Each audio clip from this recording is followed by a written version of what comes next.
بسم اللہ الرحمن الرحیم۔ السلام علیکم ورحمۃ اللہ وبرکاتہ۔ الحمد للہ وکفی وسلام علی عبادہ الذین اصطفی، اما بعد۔ حاضرین و ناظرین، یہ درس نمبر 1587 ہے اور آج سورۃ العنکبوت کی 3 آیتوں کی تلاوت اور تشریح کی جائے گی، آیت نمبر 61، 62 اور 63۔ چلیے سب سے پہلے ہم ان 3 آیتوں کی تلاوت کرتے ہیں، لفظی ترجمے اور ترجمے کے بعد تشریح کرتے ہیں۔ اعوذ باللہ من الشیطان الرجیم، بسم اللہ الرحمن الرحیم۔ وَلَئِن سَأَلْتَهُم مَّنْ خَلَقَ السَّمَاوَاتِ وَالْأَرْضَ وَسَخَّرَ الشَّمْسَ وَالْقَمَرَ لَيَقُولُنَّ اللَّهُ فَأَنَّىٰ يُؤْفَكُونَ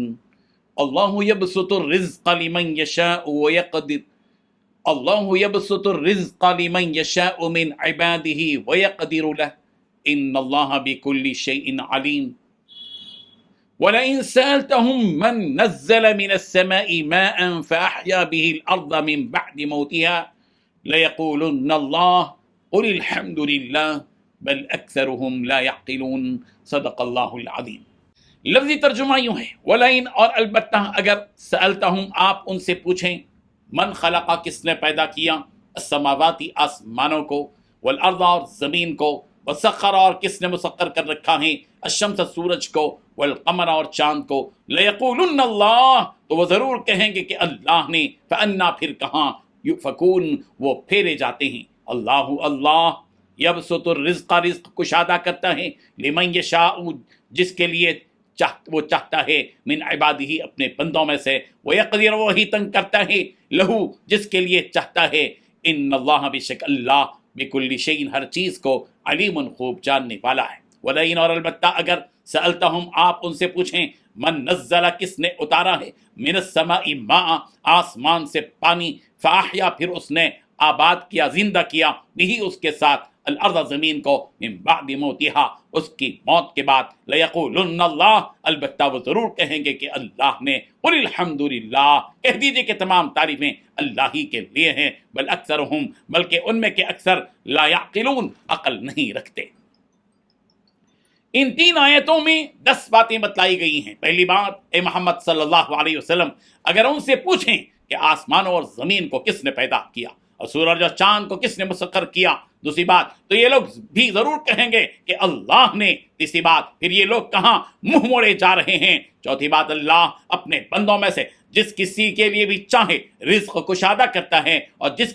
کسی کے لیے چاہے تنگ کرتا ہے، پانچویں بات بلا شبہ اللہ ہر چیز کا جاننے والا ہے، چھٹی بات ہے محمد صلی اللہ علیہ وسلم اگر آپ ان سے پوچھیں کہ آسمانوں سے پانی کس نے نازل کیا، ساتویں بات پھر اس پانی کے ذریعے اس زمین کو اس کے مردہ ہونے کے بعد کس نے زندہ کیا، آٹھویں بات تب بھی یہ لوگ ضرور کہیں گے کہ اللہ نے، نویں بات آپ کہہ دیجئے کہ سب تعریفیں اللہ ہی کے لیے ہیں، 10ویں بات لیکن اکثر لوگ سمجھتے نہیں۔ بزرگان محترم، پچھلی آیتوں میں مشرکین کا حال بیان کیا گیا تھا اور ان کے جو مطالبات تھے انہیں بیان کیا گیا تھا، اس کے بعد مومنوں کی شان اور انہیں ملنے والے انعامات کا تذکرہ کیا گیا تھا۔ ان آیتوں میں جن کی تلاوت کی گئی، دوبارہ مشرکین کے رہنمائی کے لیے بطور سوال چند چیزیں بیان کی جا رہی ہیں۔ چنانچہ سب سے پہلے اللہ تبارک و تعالیٰ نے ان مشرکین کو مخاطب کرنے کے بجائے اپنے پیارے نبی کو مخاطب کرتے ہوئے ان مشرکین سے پوچھ رہے ہیں بالواسطہ، تاکہ انہیں یہ معلوم ہو جائے کہ اللہ ان سے ناراض ہے اور ناراضگی کی وجہ سے ان سے گفتگو کرنا بھی پسند نہیں کرتا،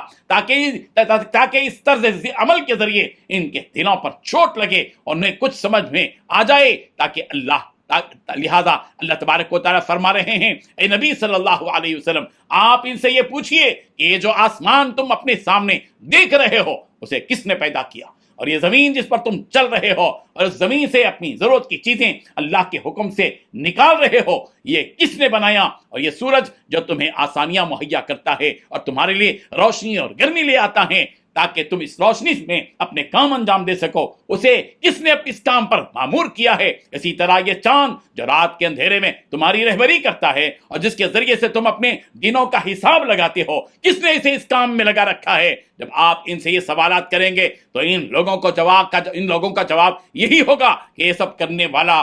اللہ تبارک و تعالیٰ ہی ہے، اللہ ہی کی ذات یہ کام کرتی ہے، اس کے علاوہ یہ سب کام کوئی دوسرا کر نہیں سکتا۔ جیسا کہ یہ مشرکین اپنے تلبیے میں بھی اس کو ظاہر کرتے تھے، وہ کہا کرتے تھے لبیک اللہم لبیک لبیک لا شریک لک الا شریکا هو تملک، ہم حاضر ہیں اے اللہ، ہم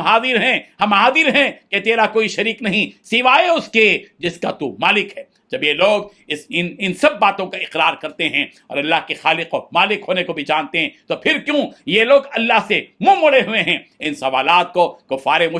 و مشرکین کے سامنے رکھا گیا تاکہ انہیں کچھ نصیحت ملے اور تاکہ وہ اس بات پر غور کریں اور اسلام لے آئیں۔ ابن عربی نے ایک روایت نقل کی ہے کہ ان سے کہا جائے گا کہ تمہارا رب کون ہے،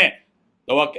وہ کہیں گے اللہ۔ پھر ان سے پوچھا جائے گا یہ آسمان و زمین کو کس نے سلیقے سے پیدا کر رکھا ہے، تو کہیں گے اللہ۔ وہ لوگ مشرکین ہیں کیونکہ وہ کہتے ہیں کہ اللہ کو بیٹا ہے اور کہتے ہیں کہ اللہ تین میں سے ایک ہے۔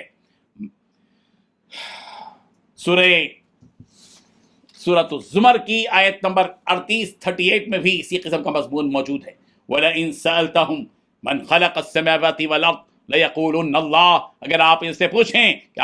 آسمان و زمین کو کس نے پیدا کیا، تو وہ یقیناً یہی جواب دیں گے کہ اللہ نے پیدا کیا۔ مکے کے مشرکین نے مسلمانوں کے بارے میں یہ بھی کہا تھا کہ اگر تم حق پر ہوتے تو اس طرح محتاج نہ ہوتے، غریب اور فقیر نہ ہوتے۔ مشرکین کے اس اعتراض کا جواب اللہ تبارک و تعالیٰ یوں دے رہے ہیں کہ رزق کا دینا اور نہ دینا، کسی کو مالدار بنانا اور کسی کو فقیر بنانا، کسی کی روزی میں وسعت کرنا اور کسی کی روزی کو تنگ کرنا، یہ سب اللہ ہی کرتا ہے۔ اللہ ہی کے منشے اور اللہ کے ارادے اور اللہ کی مشیت پر موقف ہے، کیونکہ اسے معلوم ہے کہ کس کو کیا دینا ہے اور کس کو کیا نہیں دینا ہے، کس کو کتنا دینا ہے، کس کو کتنا نہیں دینا ہے، یہ باتیں تم نہیں جانتے، اس لیے اللہ کے فیصلے پر راضی رہو۔ اسی طرح کا مضمون سورہ رات کی آیت نمبر 26 میں بھی، سورہ بنی اسرائیل کی آیت نمبر